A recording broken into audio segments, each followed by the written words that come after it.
About 2 years ago, it was uncovered that the Office of Special Counsel under Mueller had wiped the phones of Lisa Page and Peter Strzok, deleting who knows how many text messages. We're still not sure. And allegedly, this inspector general was able to recover at least a portion of them. But now we know, thanks to Judicial Watch's intrepid investigators and litigators, that the scandal is more than just about Lisa Page and Peter Strzok. It involves virtually the entire top echelon of the corrupt Mueller special counsel operation.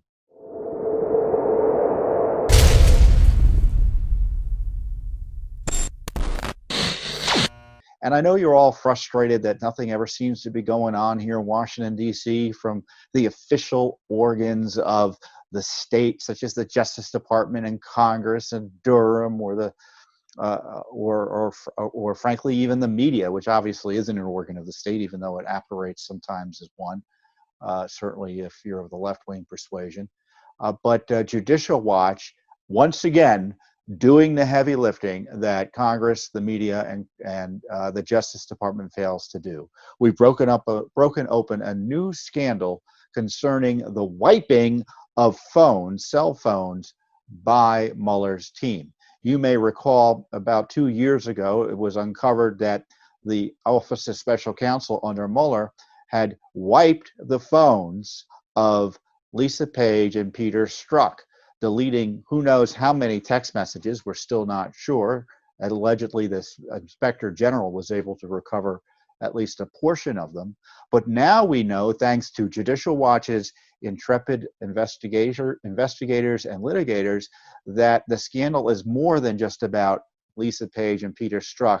It involves virtually the entire top echelon of the corrupt Mueller special counsel operation. In fact, the new documents we've uncovered as a result of a Freedom of Information Act lawsuit that has now taken nearly, between the lawsuit and the investigation, nearly 2 years of heavy lifting to resolve. There are at least 25 cell phones that whose data was either wiped or deleted, accidentally, of course, in terms of evidence being removed, text messages, you name it, emails being removed by Mueller's special counsel team, including his top deputy, Andrew Weissman, who managed to, I think, wipe 2 of the 3 phones he was issued. I'm going to try this function here on Zoom and call up the document here and share it with you. Here it is, share. So this is what it looks like if you're able to see it. And you can see this chart, this helpful chart that details the status of the phones and what happened to them by name. You can see much of it is heavily redacted, but you can see some of these names. There we are, Andrew Weissman there, you see there. There's the phone that was issued. There's the date, 9/27/2018. And look, he accidentally wiped cell phone, data lost. Here's another person, Kyle Freeney. Phone was accidentally wiped prior to records review.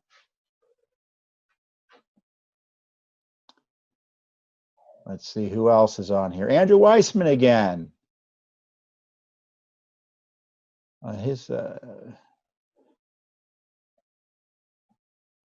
So you can see from this list that there are lots of issues that popped up.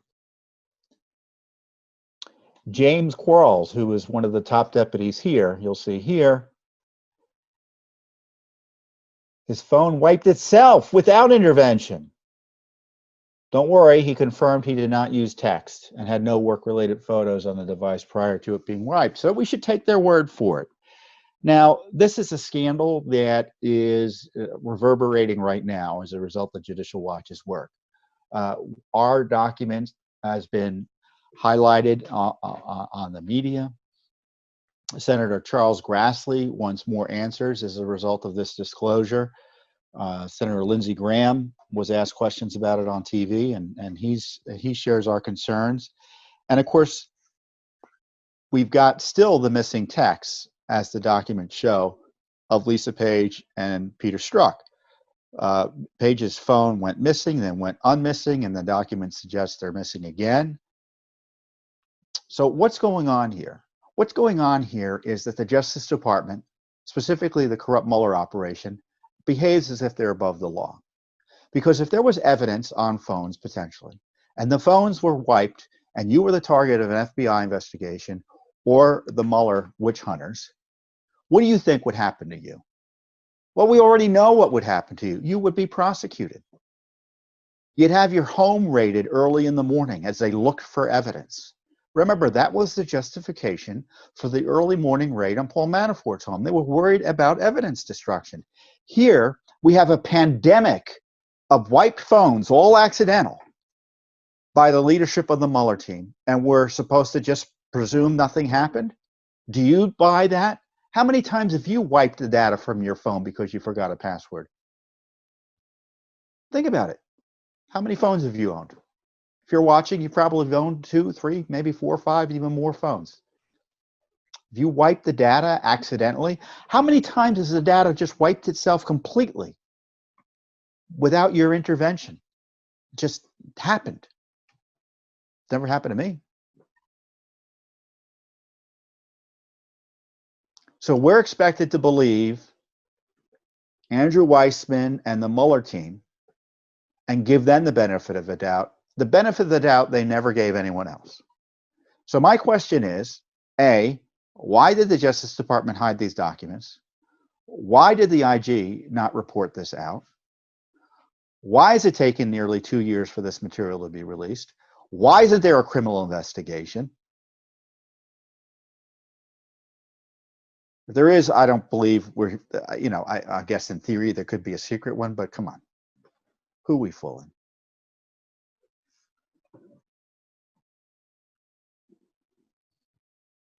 This goes to show that you need independent groups like Judicial Watch doing this work separate and apart from the government, because this is about holding the government to account. I mean, we're expecting the Justice Department to turn this material over to us voluntarily. No, we began asking for it in, I think, the fall of 2018. We sued last year, and it's almost a year to the day did we get the documents. And there are only 87 pages of these documents, so it's not like there's a ton of material. So now we have confirmation that the Mueller team is implicated in a destruction of evidence scandal, because whether they committed a crime or not, it's pretty clear this potentially is evidence that was destroyed. There was an IG investigation ongoing. They knew there were issues already with Page and Strzok. And the whole team is just willy-nilly wiping stuff accidentally off their internet. And as we know from the Clinton email investigation, wiping doesn't necessarily mean things are deleted. Things can be recovered. Have they taken steps to recover the documents that could have been on these phones? I don't know. I doubt it. And if you want to know why Clinton wasn't prosecuted, because they were doing the same thing Clinton was doing. That's what it looks like to me. Thanks for tuning in. Be sure to subscribe to our YouTube channel to catch all the latest news from Judicial Watch.